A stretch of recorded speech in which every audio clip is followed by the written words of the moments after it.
Snow White and Rose Red. There was once a poor widow who lived in a lonely cottage. In front of the cottage was a garden wherein stood 2 rose trees, one of which bore white and the other red roses. She had 2 children who were like the 2 rose trees, and one was called Snow White and the other Rose Red. They were as good and happy, as busy and cheerful as ever 2 children in the world were. Only Snow White was more quiet and gentle than Rose Red. Rose Red liked better to run about in the meadows and fields seeking flowers and catching butterflies. But Snow White sat at home with her mother and helped her with her housework, or read to her when there was nothing to do. The 2 children were so fond of each other that they always held each other by the hand when they went out together, and when Snow White said, "We will not leave each other," Rose Red answered, "Never so long as we live," and their mother would add, "What one has she must share with the other." They often ran about the forest alone and gathered red berries, and no beasts did them any harm, but came close to them trustfully. The little hare would eat a cabbage leaf out of their hands. The roe grazed by their side, the stag leapt merrily by them, and the birds sat still upon the boughs and sang whatever they knew. No mishap overtook them, if they had stayed too late in the forest.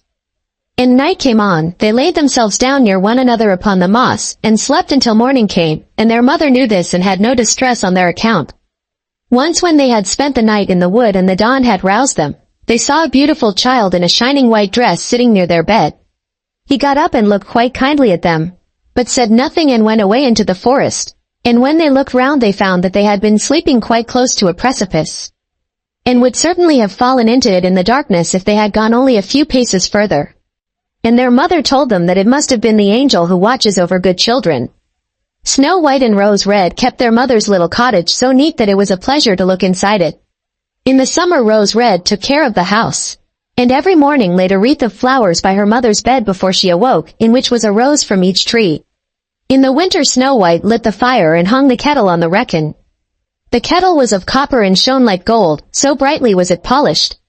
In the evening, when the snowflakes fell, the mother said, "Go, Snow White," and bolt the door, and then they sat round the hearth, and the mother took her spectacles and read aloud out of a large book, and the 2 girls listened as they sat and span. And close by them lay a lamb upon the floor, and behind them upon a perch sat a white dove with its head hidden beneath its wings. One evening, as they were thus sitting comfortably together, someone knocked at the door as if he wished to be let in. The mother said, "Quick, Rose Red, open the door. It must be a traveler who is seeking shelter." Rose Red went and pushed back the bolt, thinking that it was a poor man, but it was not. It was a bear that stretched his broad black head within the door. Rose Red screamed and sprang back, the lamb bleated, the dove fluttered, and Snow White hid herself behind her mother's bed. But the bear began to speak and said, "Do not be afraid, I will do you no harm. I am half frozen, and only want to warm myself a little beside you." "Poor bear," said the mother, "lie down by the fire.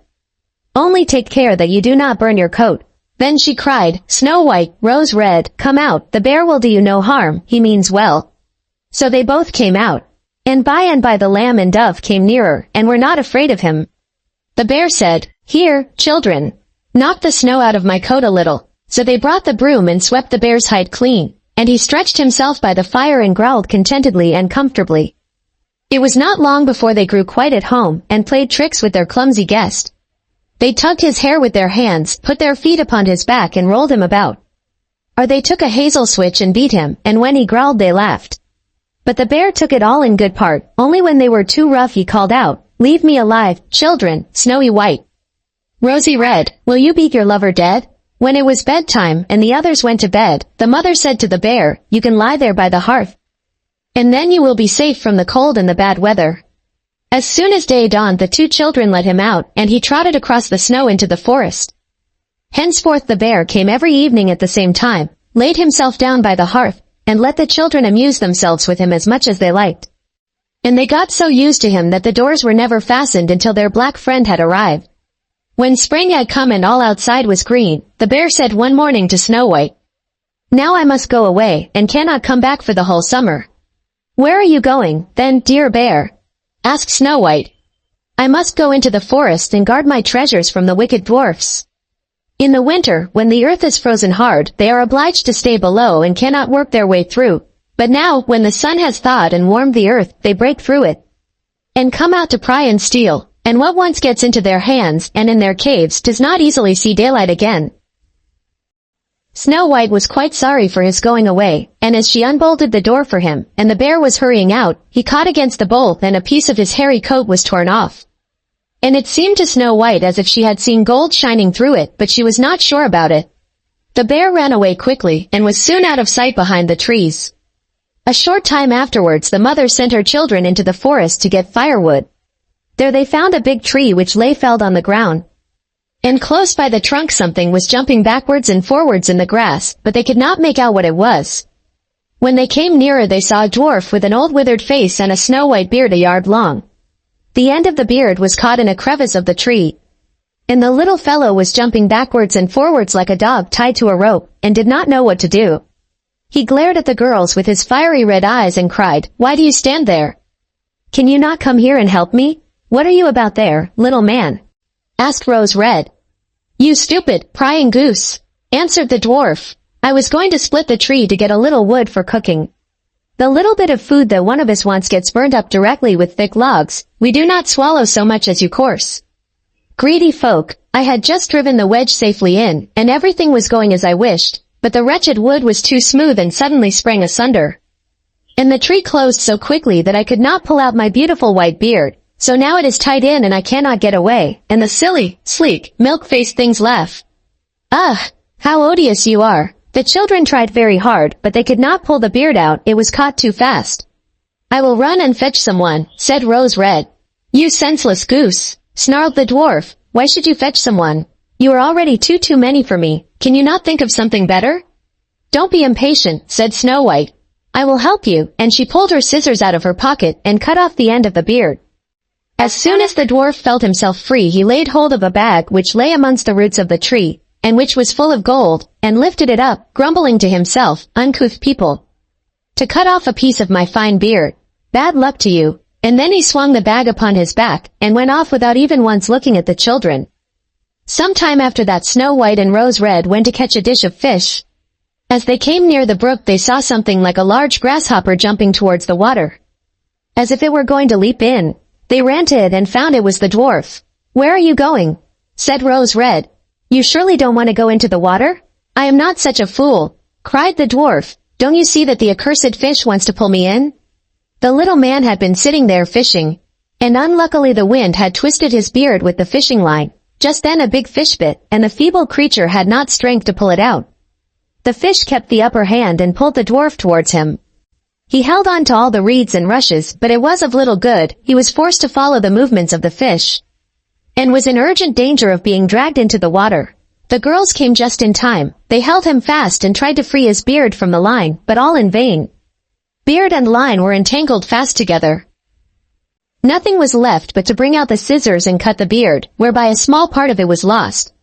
When the dwarf saw that he screamed out, "Is that civil, you toadstool, to disfigure one's face? Was it not enough to clip off the end of my beard? Now you have cut off the best part of it. I cannot let myself be seen by my people. I wish you had been made to run the soles off your shoes." Then he took out a sack of pearls which lay in the rushes, and without saying a word more he dragged it away and disappeared behind a stone. It happened that soon afterwards the mother sent the two children to the town to buy needles and thread, and laces and ribbons. The road led them across a heath upon which huge pieces of rock lay strewn here and there. Now they noticed a large bird hovering in the air, flying slowly round and round above them. It sank lower and lower, and at last settled near a rock not far off. Directly afterwards they heard a loud, piteous cry. They ran up and saw with horror that the eagle had seized their old acquaintance the dwarf, and was going to carry him off. The children, full of pity, at once took tight hold of the little man, and pulled against the eagle so long that at last he let his booty go. As soon as the dwarf had recovered from his first fright he cried with his shrill voice, "Could you not have done it more carefully?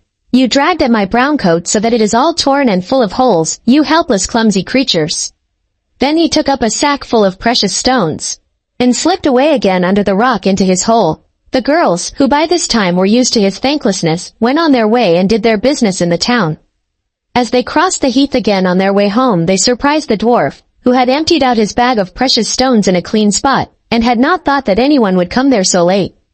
The evening sun shone upon the brilliant stones. They glittered and sparkled with all colors so beautifully that the children stood still and looked at them.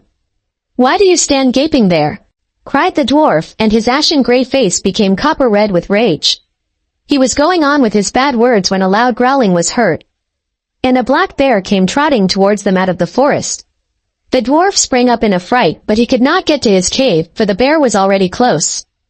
Then in the dread of his heart he cried, "Dear Mr. Bear, spare me, I will give you all my treasures. Look, the beautiful jewels lying there. Grant me my life. What do you want with such a slender little fellow as I? You would not feel me between your teeth. Come, take these two wicked girls, they are tender morsels for you, fat as young quails.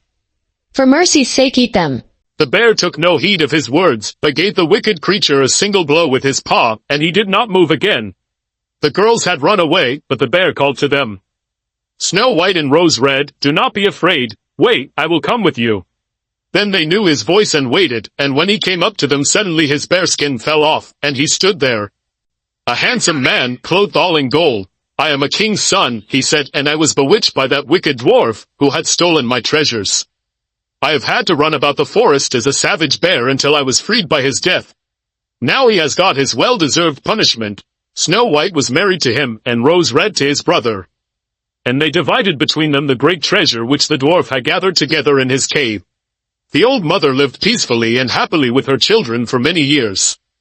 She took the two rose trees with her, and they stood before her window, and every year bore the most beautiful roses, white and red,